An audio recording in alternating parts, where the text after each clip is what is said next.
inside the Crimson Tide. Tider Insider TV with Rodney Orr and Carrie Harris.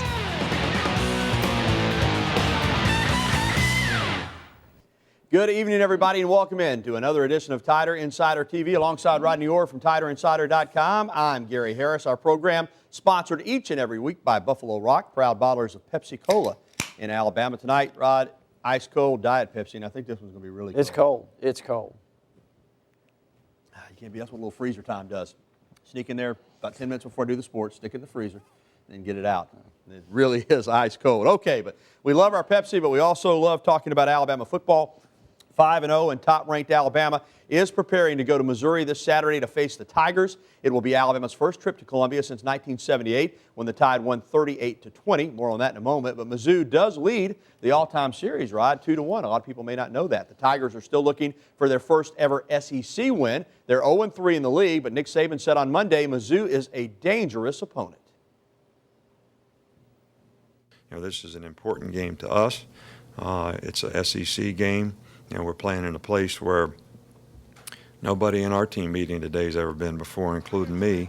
So, you know, we're playing a new opponent that, in my mind, is a very challenging opponent for a lot of reasons. You know, they're a very good defensive team. They're ranked nationally in most categories, you know, defensively. They're physical, they're tough, they're very aggressive, create a lot of negative plays for the offense, and offensively this is probably one of the most challenging offenses philosophically in terms of being no huddle, lots of different formations, lots of motions, lots of adjustments for the defense to make, and they're very well coached. They've had some problems and issues this year with some very good players being injured, but regardless of those circumstances and situations, I think that they have some very good players who are filling in and very capable, and our team needs to be ready to play their best against what I would say is a very, very good football team. So really big challenge for us this week. You know, Gary Pinkel, guy that I played with in college, very good friend, longtime friend, has done a fantastic job at Missouri. His record there over the 12 years that he's been there speaks for itself. And he's a great coach and done a really, really good job. Pretty good breakdown by the coach there on Missouri. Some quick facts for you, though, as we talked about the head coach, Gary Pinkel. Last week, the Tigers had a very disappointing home loss to Vanderbilt, a team that doesn't win on the road very often in the SEC. They're 3-3 on the season, 0-3 in the SEC. Get to know the name Corbin Bergstresser, Rod, because he's the quarterback in place of James Franklin, who won't be able to go. More on him in a minute. Wide receiver Dorial Green Beckham, the #1 rated high school player in the country last year, has not made much of an impact this season. Running back Kendall Lawrence has. He's averaging over 80 yards rushing a game, and a couple of hard-hitting linebackers, Ebner and Wilson. Wilson in particular will knock your block off.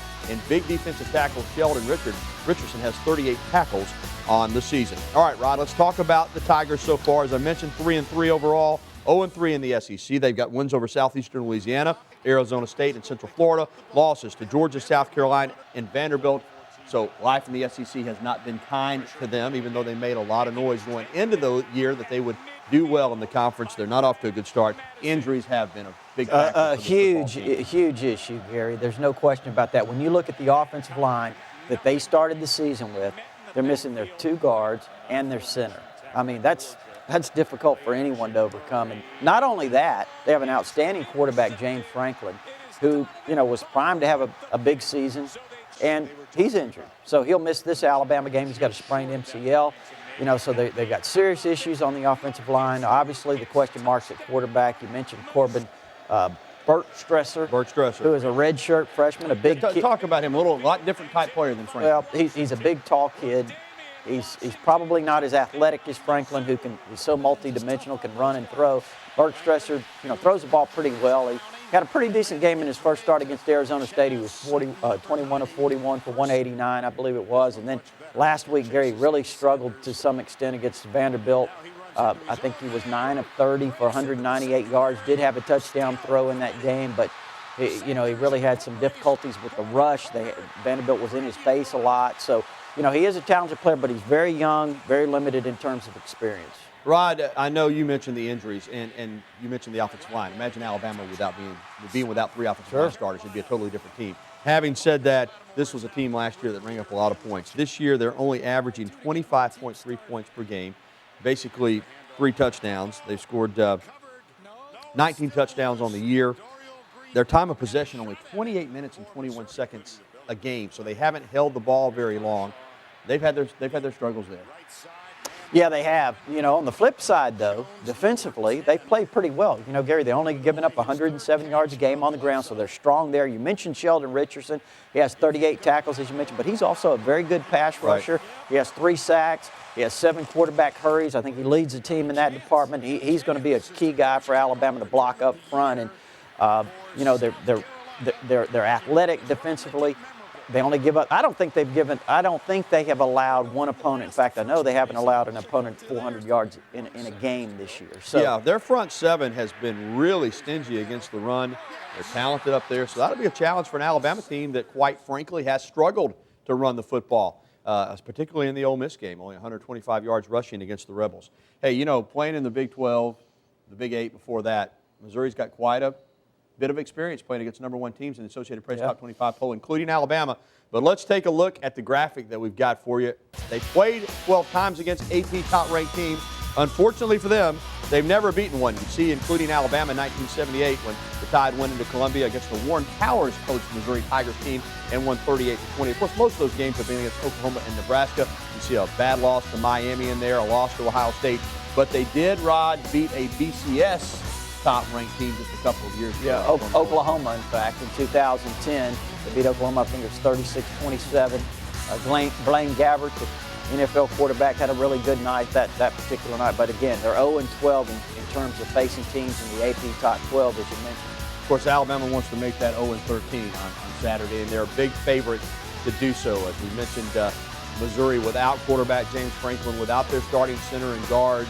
They're banged up, but you know what they say about a wounded tiger, Rod? It can be dangerous, and they're going to be putting a lot into this game in terms of trying to turn their season around on Saturday afternoon against the top-ranked Tide. Well, still to come tonight on Tider Insider TV, the UA swimming and diving teams kicked off a new coaching era with huge wins this past Saturday in Tuscaloosa. We'll have it for you. And we'll be taking your phone calls and answering your emails. The phone number is always 205-348-WVUA. That's 348-9882. Now, our email, we've had some problems in the past couple of weeks with it, but I can promise you, I checked it before I came on. It is working, so if you want to send us an email, TITV@WVUATV.com. Our Todd Hoyer will be checking those emails, and we will get them on the air if you want to just send us an email in. Stick around. You're watching the show that takes you inside the Crimson Tide, the award-winning Tider Insider TV, presented by Buffalo Rock. Welcome back to TITV, a Bama in the NFL update for you. Julio Jones finished the day with 10 receptions for 94 yards and a touchdown. Jones was constantly open and dominating quarterback Josh Wilson, who was giving up size, speed, and athleticism to the Falcons receiver. The Falcons beat the Redskins on Sunday in the nation's capital, 24-17, to move to 5-0 on the season for the first time ever. Julio Jones, a big reason why. Well, Trent Richardson's just the opposite. He's on a team that's 0-5, but he's proving his worth.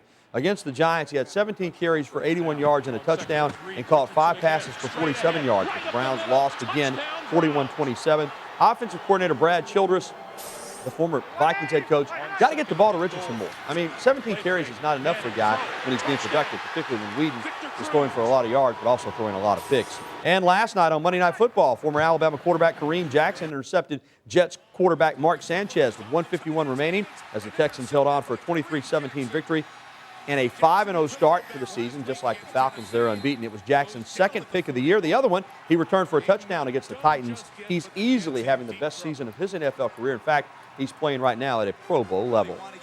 Well, the Alabama swimming and diving teams opened the 2012-2013 season and the start of the Dennis Pursley tenure as the Crimson Tide's head coach with a commanding win against Delta State on both the men's and women's side of Saturday's meet at the Alabama Aquatic Center. The Alabama women swept all 16 events, while the men won 14 of 16 events. Alabama returns to action on Friday at Auburn, starting at 1 p.m. for the Tide's first road and SEC competition of the season. And the 25th annual Roberta Allison Fall Classic took place this past Friday and Saturday. Talking tennis, of course. 14 teams from across the nation participated in this great event. Alabama women played its final 3 rounds of matches on Saturday, picking up 3 victories in doubles and another 2 in singles. Emily Zabor, seen here, topped Clemson's Romy Kelsler, 2-6, 6-3, 6-4. Head coach Jenny Mine says these tournaments are crucial to developing her underclassmen for the upcoming season. Well, that's what the fall is for. It's I knew that too. to get a lot of match play, to get back into pressure situations from the spring, establish doubles combinations, build team chemistry. There's so much to be gained from the fall season. I think we're so fortunate to have a fall season to build into the spring season.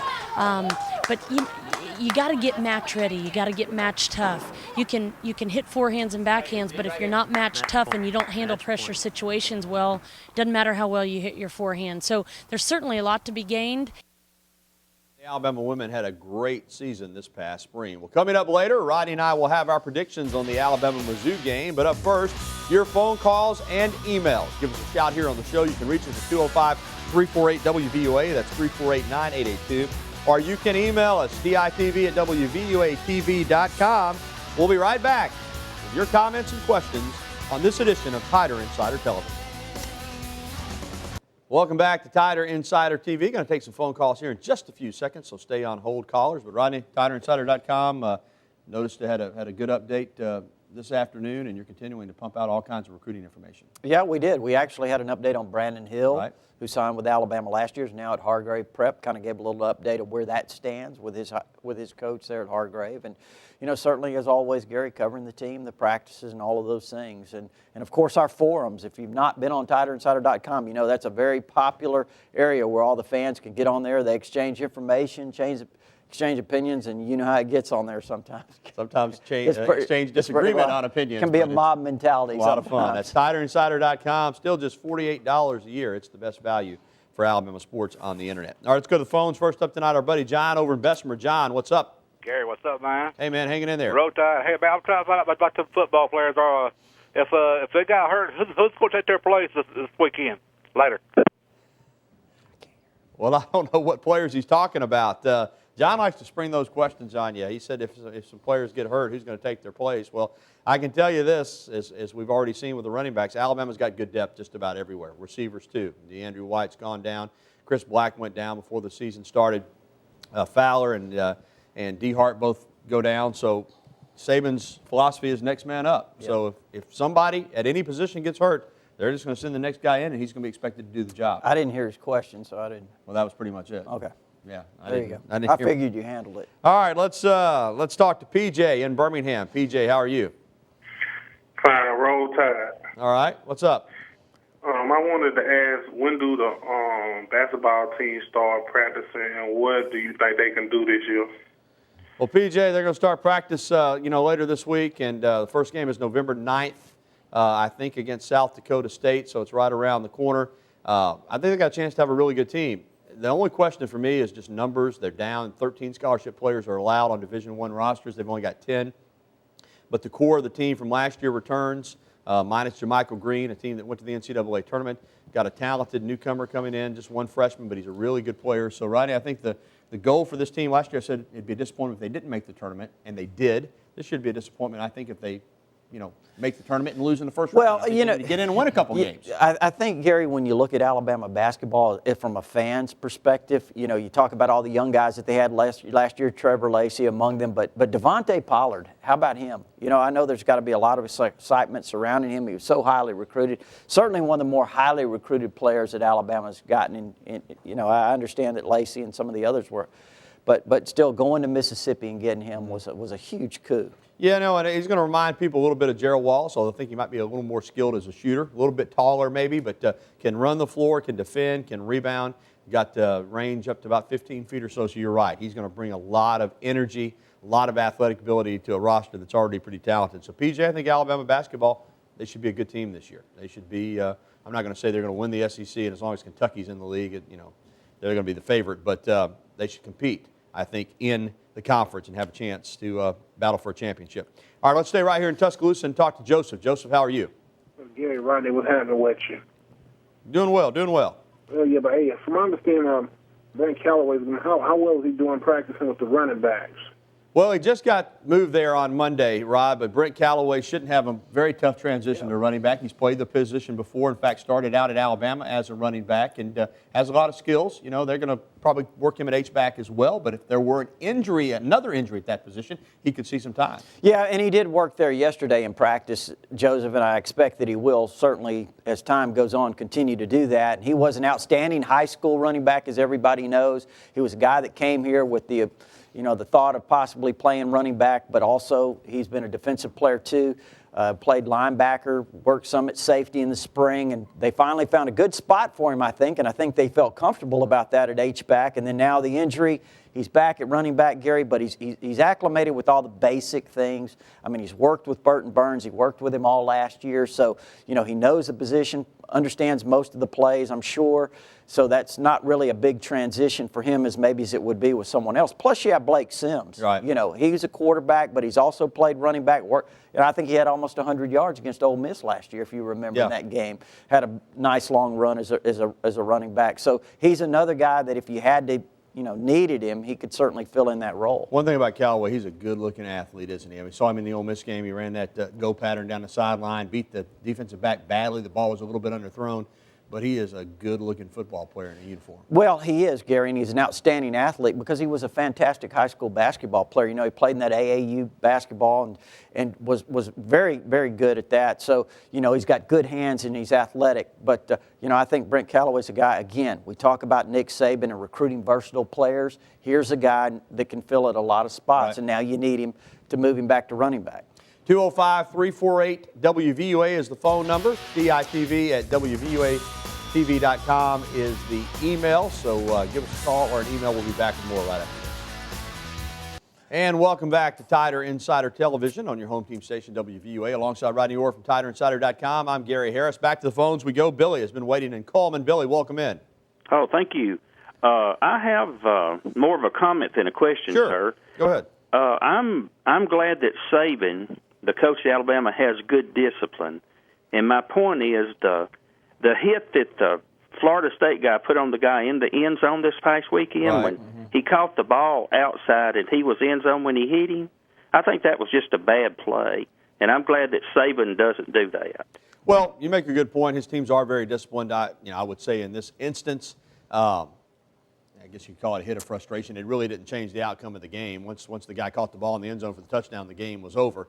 But it was a late hit. It was somewhat of a cheap shot. And I think he's talking also in terms of sportsmanship. But again, in that instance, I think, to kind of, I don't know what the defender was thinking, but it was such a bang thing, Gary, that it happened real quickly. And it might have been more of a natural instinct than anything else. But I do agree, Billy, Alabama teams are very disciplined. Let's talk with our buddy CB in Tuscaloosa. What's up, CB? Don't know, gentlemen, how y'all tonight. Look, is there ever going to be a day, man, that these early commitments, we can get them locked in some way where you ain't got to argue with other schools and get backstabbed and the whole work when they're committed will happen? A lot of talk about an early signing period. Some coaches are for it. Some are against it. Right now, I kind of like it the way it is. I know you got to fight to hang on to them, but I just like the one signing period personally.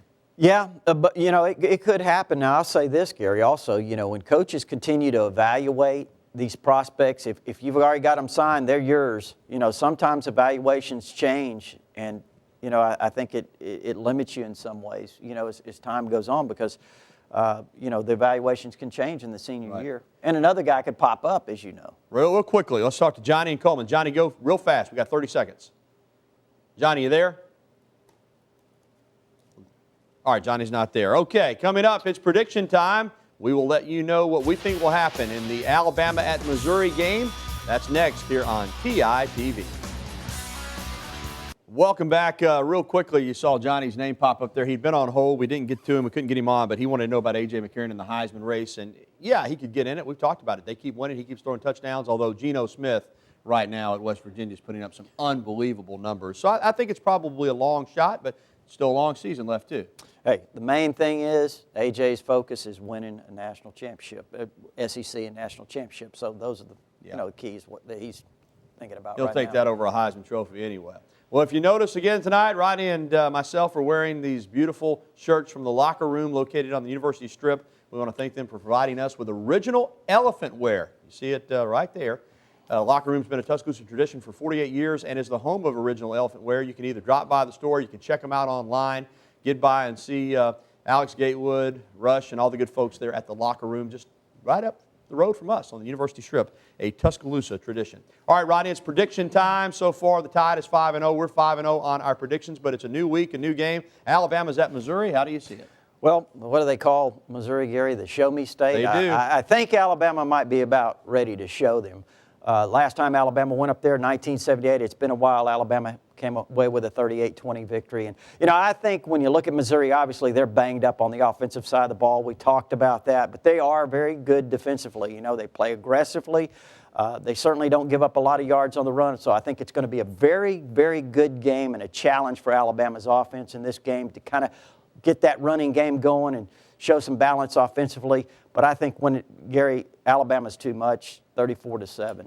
I'm right there with you, and as we've talked about many times on the air, we don't discuss our predictions in advance, but I'm almost identical to you, a little bit, maybe a couple points the other way. But I agree. I think that Missouri's defense is pretty good, but I do think Alabama can establish the line of scrimmage. Possession time for Missouri has been a problem. If they let Alabama hang on to the football, their defense is going to wear down. And offensively, without James Franklin, I just don't see the points coming for Missouri. I like Alabama 35-9. How do they get to 9? Do they kick 3 field goals, get a touchdown and safety? I don't know, but I just like the way that one sounds. 35-9. I'm with you. I think Alabama moves to 6-0 on the season and remains number 1, and the Tide will certainly be number 1 if they win that game when the first BCS rankings come out next weekend.